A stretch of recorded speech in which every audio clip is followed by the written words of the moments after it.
In today's video, I'm going to teach you how to use clip art in Microsoft Word. If you want to add simple illustrations, icons, or decorative graphics to your Microsoft Word document, you can use the available online pictures and illustrations that replace the older clip art feature in newer versions of Word. First, open Microsoft Word and open the document where you want to add the image.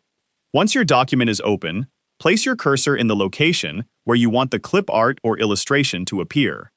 Next, go to the Insert tab at the top of Microsoft Word.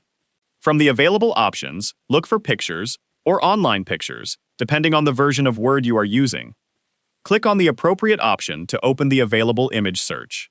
Now, type a keyword that describes the type of image you want to find. For example, you can search for school, computer, business, education, flowers, or another topic that matches your document. Microsoft Word will display images related to your search. Browse through the available results and select the image that you want to use. Once you have selected an image, click Insert. The image will now be added to your Word document. After inserting the image, you can adjust its size by selecting it and dragging the handles around the edges.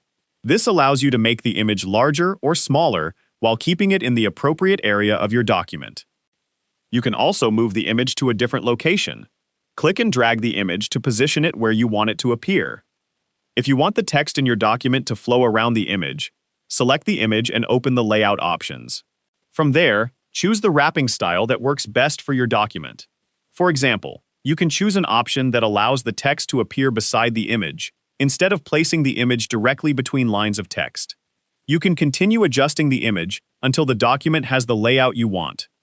Keep in mind that newer versions of Microsoft Word may not have a feature specifically called clip art. Instead, Word provides online pictures, icons, illustrations, and other graphics that can be used for the same general purpose. When choosing an image, make sure it is appropriate for your document and that you have permission to use it for your intended purpose, especially if the document will be shared publicly or used commercially. Once everything looks correct, save your document so your changes are preserved. And that's how you can use clip art and similar illustrations in Microsoft Word to make your documents more visual and engaging. If you found this video helpful, let me know in the comments, give it a like, subscribe to the channel,